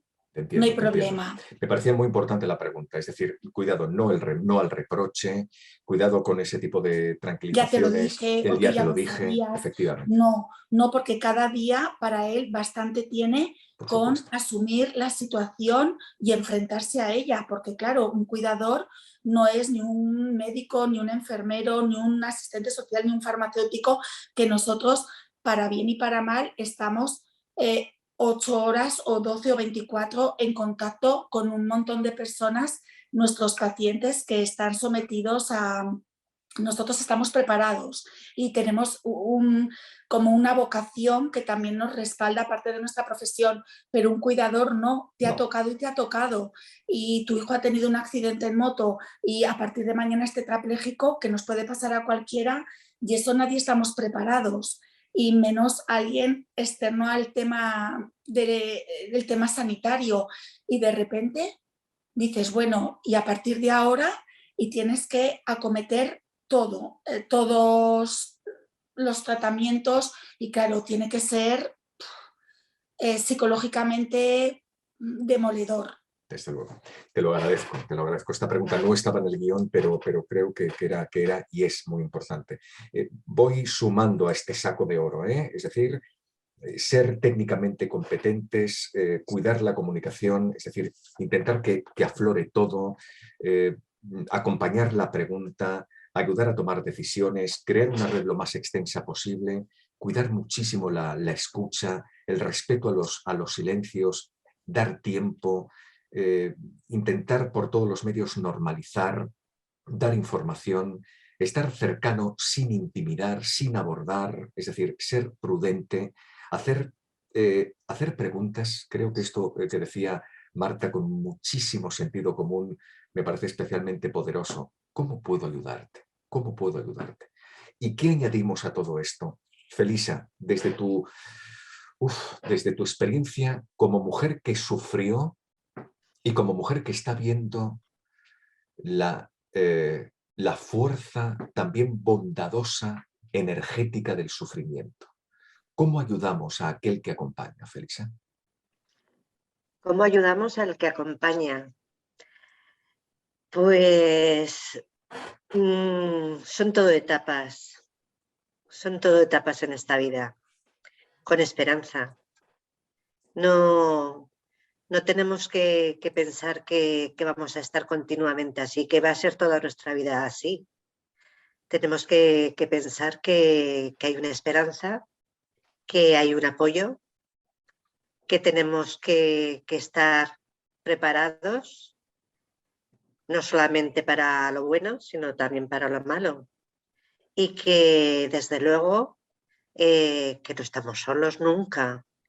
Y esas reflexiones tenemos que estar enriquecidos, nos tenemos que enriquecer. Yo, en mi caso, me enriquecí pues a través de la oración mucho. Me enriquecí ayudando a gente que me necesitaba. Me enriquecí porque si no se iba todo mi mundo, se iba toda mi casa. Y eso yo no lo podía permitir. Entonces, yo en mi caso, cuando llegó el momento, me organicé y organicé en mi sufrimiento, en mi enfermedad, organicé todo alrededor para que no cayera ante uno solo el peso. Y entonces me fui llenando de gente, de personas que cada uno podía hacer una cosa diferente, que a nadie le tenía que agobiar y que desde luego se sentían muchas veces que aportaban muy poco porque querían hacer más, pero yo, desde mi experiencia anteriormente de ayudar a gente, pensaba que no los podía agotar. Y bueno, y desde luego, desde la fe. Gracias, Felisa. Pues has dicho cosas que no han salido de una manera tan concluyente, ¿no?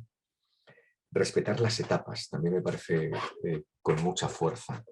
Ser consciente de que no todo va a ser siempre malo y de que después, como se ha dicho en tantísimas ocasiones, después de las tormentas, pues tiene que salir el sol, eso, tarde o temprano. Gracias. Sí. La verdad es que Felisa nos pone ya, nos pone la bandeja de platino para el tramo final. Nos quedan 10 minutos, 15 minutos. Pediremos también a nuestra delegada de la Pastoral de la Salud que cierre este encuentro absolutamente impresionante, intensísimo, lleno de verdad. Y pido 1 minuto, 2 minutos, lo que queráis trasladarnos aquí. Empiezo por ti, María Pilar, como última intervención. Un mensaje último, pues sí, utilizando la expresión de Felisa, de esperanza, ¿no? De esperanza, pero no de esperanza vacua, no angelical, sino firme, solvente, certera, que nos ayude, que sea proteína, que nos nutra. ¿Qué mensaje nos quieres dejar aquí en este ratito de conversación en el ordenador? Bueno, pues yo dejaría como mensaje final que en el caso de mi trabajo, que son pacientes que fallecen más o menos pronto, es muy importante validar el legado de cada vida. Yo creo que cada vida es diferente, pero el mundo no es igual antes o después de pasar por él. Las personas cuando se van, que validemos el legado que dejan en su familia, en la sociedad, en el mundo, y dejar que sean protagonistas de su biografía hasta el final.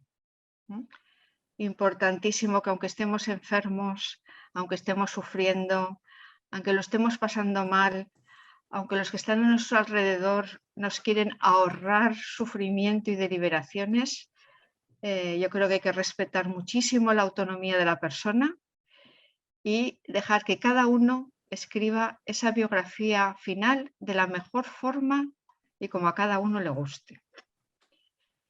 Y por último, decir que los cuidadores nos tenemos que cuidar.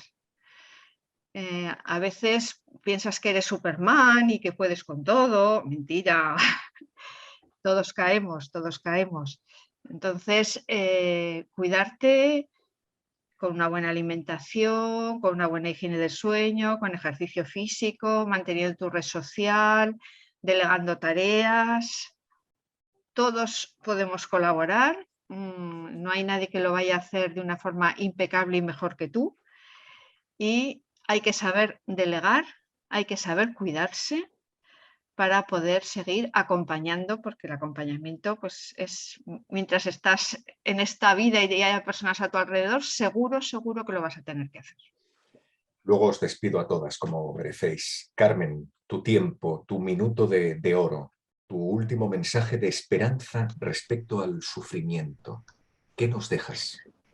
Bueno, yo en esta última intervención lo que sí que me gustaría transmitiros es que siendo conscientes de que no podemos acabar con el sufrimiento porque forma parte de nuestra naturaleza humana, pensar siempre que detrás de cada sufrimiento, de cada momento, hay un aprendizaje. Cuando una persona pasa por una etapa de sufrimiento, acaba valorando muchas veces otras cosas, como puede ser las cosas pequeñas en el día a día, cosas que en otro momento pasan desapercibidas, muestras de cariño, una sonrisa, una mirada de complicidad con un compañero, con tu pareja, o con tu padre o con un hermano. Siempre detrás del sufrimiento, de verdad, hay un aprendizaje y hay un volver a reflexionar hacia adentro, a mirarte hacia adentro y volver a valorar cosas que en algún momento les has dejado de dar importancia o las has perdido un poco de tu foco, ¿no? de tu punto de mira. Ese aprendizaje es el que nos hace salir mejores detrás de ese sufrimiento. No dura nada eternamente, efectivamente, el sufrimiento también acaba.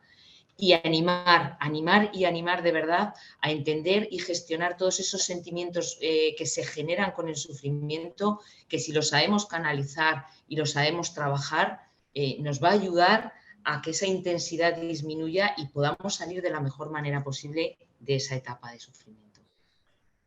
Patricia, yo como tú me siento con los ojos bien abiertos. Bueno, yo creo que le pasa lo mismo a María Pilar, a Carmen, a Marta, a Felisa y a todos y todas que nos están viendo o en directo o de forma grabada. Van a ser cientos las personas que os están viendo. ¿Qué les dices, Patricia? Pues, ¿qué le diría al que sufre? Que sufra. Porque es verdad que a veces el miedo a sufrir es mucho peor que el propio sufrimiento. Entonces, sufrir es muy difícil y además no hay ninguna fórmula para afrontar el sufrimiento y cada persona y cada situación van a ser diferentes. Entonces, cuando ese sufrimiento aparece, yo creo que hay que cogerlo de la mano, permitirse sufrir y así encontrar la paz y la serenidad. Y al que acompaña, a los cuidadores, a las familias, yo creo que el mensaje va en forma de agradecimiento porque al final son luz para las personas que sufren y que sigan haciéndolo, que no se dejen de cuidar y que sepan que siempre van a dejar huella. Gracias. Adelante, Marta, te queremos escuchar. Después, efectivamente. Hola. Bueno, pues mira, Cuéntanos. yo voy a enviar un mensaje un poco contradictorio al de Patricia, pero es que me Venga. parece que como todo es positivo y todo suma, yo fíjate, yo al sufrimiento hay veces que también le quiero plantar cara y poner un poco de orden y que aunque no sea opcional, pero sí el enfrentarse al sufrimiento y el intentar hacerle frente, intentando tener una actitud positiva, sea cual sea mi realidad, en el aquí y ahora, que a cada uno nos traiga y nos lleve la vida para intentar ser más felices, para que nuestro alrededor, nuestras familias, también les podamos transmitir esos sentimientos. Intentar combatirlo pues buscando tareas que nos alegren, haciendo ejercicio físico, haciendo yoga, intentar esquivarlo, porque así, aunque la realidad sea la que sea, si de alguna manera procuramos el apartarlo, pues seguiremos por el mismo camino, porque el problema no va a desaparecer, pero igual cargamos con una mochila un poquito menos pesada. Y luego, muchísimo ánimo a los cuidadores y a los familiares de personas con enfermedades, que se cuiden, mucha esperanza, mucho apoyo, mucho ánimo y que sean muy valientes y que lleven su tarea lo mejor posible y que se sientan orgullosos de hacer muy bien las cosas con sus familias. Desde luego, es absolutamente complementario lo que apuntas con lo que decía, ya lo creo, lo que decía Patricia, absolutamente complementario.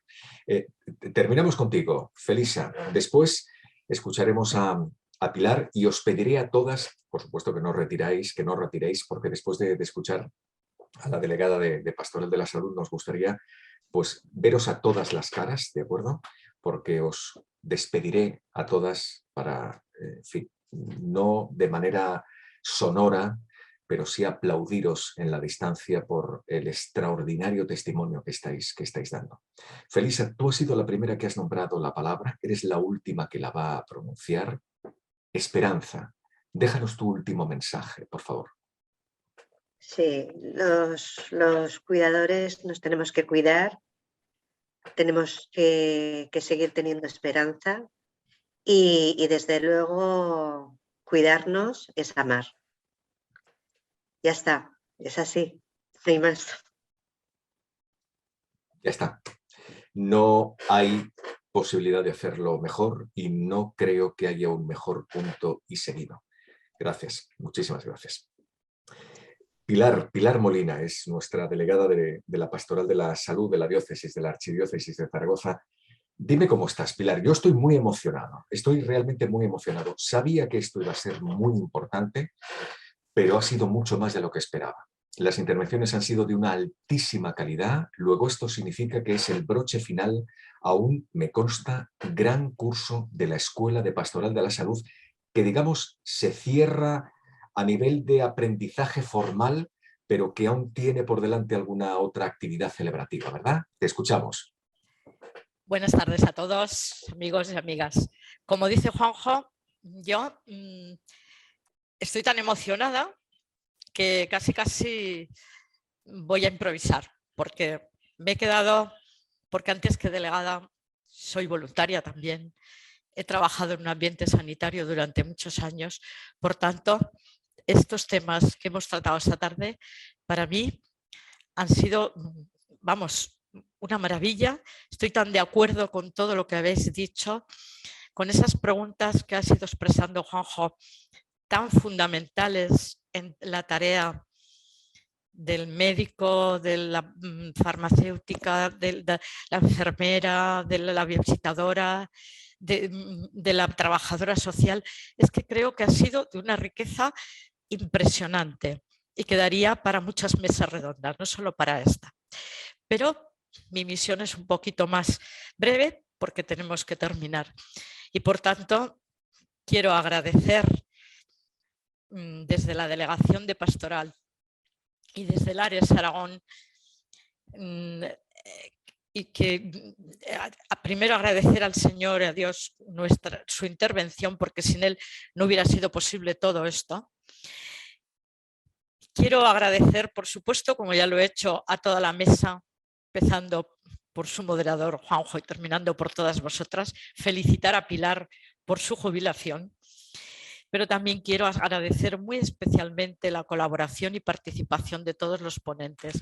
Como decía Juanjo, ha sido una escuela rica en temas, en participación, en riqueza, tanto a los presentadores como a los ponentes, como a los moderadores. Ha sido muy importante para nuestra gratificante tarea.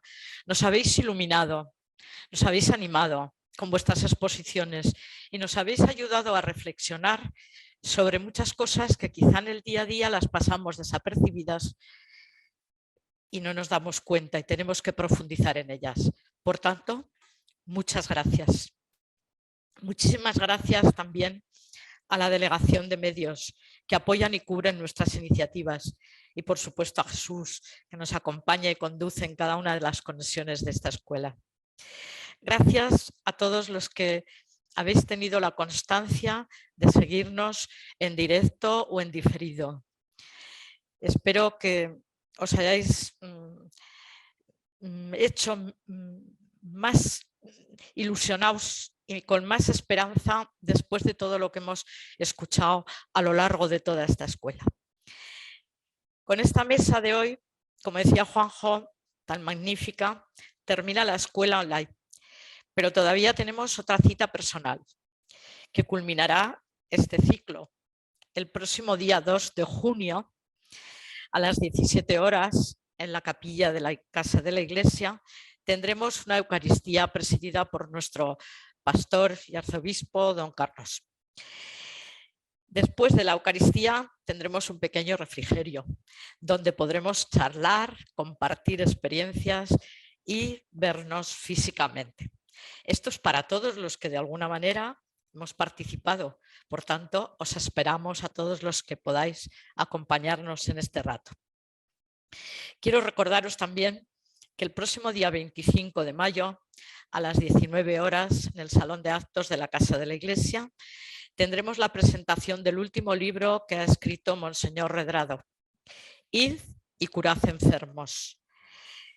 Esperamos vuestra asistencia por la importancia del contenido de este libro, pero como agradecimiento a la entrega a esta pastoral de Monseñor Redrado. Sabéis que ha sido un punto fundamental en la pastoral de la salud, a nivel nacional, a nivel mundial y a nivel diocesano, por supuesto. Y no me quiero despedir sin agradecer a una persona que no la vemos, pero está ahí, y que ha sido la gran artífice de la preparación de esta mesa y a la que le agradecemos de una forma muy especial, nuestra querida Lita, que desde Lares tanto hemos trabajado juntos y continuaremos haciéndolo. De verdad, Juanjo, muchas gracias por tu intervención, por tu participación tan rica en esta mesa. A todos y cada uno de los que habéis intervenido, muchas gracias y que sigamos contando con vosotros porque sois una riqueza para los enfermos, para los acompañantes, para la pastoral de la salud y para la vida, para toda la sociedad en general. Gracias. Sin ninguna duda. Estamos todos en este mismo barco de los cuidados y de la consciencia y acompañamiento del sufrimiento. Pilar, un placer. Muchísimas gracias y, por supuesto, nos tenéis a vuestra entera disposición. Muchas gracias. Ahora sí, me pide Jesús, y creo que es una extraordinaria idea, que por favor todos los ponentes encendáis vuestras pantallas, porque vemos también ahí incluso a Lita, que ha sido mencionada. Muchísimas gracias, Lita, por tu enorme cariño, por tu tremenda sensibilidad. Y ahí tenéis las caras de estas mujeres extraordinarias, que no han hablado solo de la competencia y desde la competencia profesional, sino desde la pasión encendida de lo esencial, que es no el cuerpo, sino la persona. María Pilar Torrubia, ella es pionera en el tratamiento de cuidados paliativos en nuestra comunidad aragonesa, trabaja en el equipo de soporte de atención domiciliaria del sector Zaragoza 2. Ella es médico hasta de manera titular la semana que viene, pero seguirá siendo una médica extraordinaria toda su vida hasta el fin precisamente de sus días. Muchísimas gracias de corazón, María Pilar. Gracias. Gracias a Carmen Fernández, trabajadora social de la Fundación Tau San Eugenio, asociada a Lares, directora, como sabéis, María Jesús, a la que también le enviamos un abrazo enorme y que es vicepresidenta de Lares. Carmen es psicóloga, una amplia experiencia en el mundo de las personas mayores, especialmente con enfermedad de Alzheimer, y lo ha mencionado en muchas ocasiones, esa enfermedad, y te lo agradecemos. Gracias, Carmen, por tu sensibilidad y por tus sabidurías. Muchísimas gracias. Gracias a la jovencísima Patricia Arruga, a pesar de su apellido. Ella es enfermera especializada en salud mental, 2 años, pero le quedan por delante, todos lo acabamos de confirmar, muchos años de gran servicio. Muchísimas gracias, Patricia, por tu sonrisa y también por tu enorme sentido común. Marta, que tiene clarísimo, Marta Jimeno, como licenciada en farmacia, 25 años a pie del cañón de una farmacia del barrio de La Paz, del barrio de Torrero, en lo alto de esta ciudad, sabiendo lo que significa disfrutar en la farmacia por la mañana, por la tarde y por la noche. Marta, muchísimas gracias. Y gracias, Felisa, por decirnos que has sufrido, que sigues, como todos, o seguiremos en alguna ocasión sufriendo, y que por eso, precisamente, te has abierto a la experiencia gozosa de disfrutar, de aprender desde el sufrimiento y el acompañamiento del sufrimiento de las personas. Felisa Sánchez, voluntaria de la parroquia de la Presentación y colaboradora de la residencia Santa Teresa de Caritas. Un placer. Sigamos bien juntos, acompañándonos siempre. Gracias y hasta un próximo encuentro.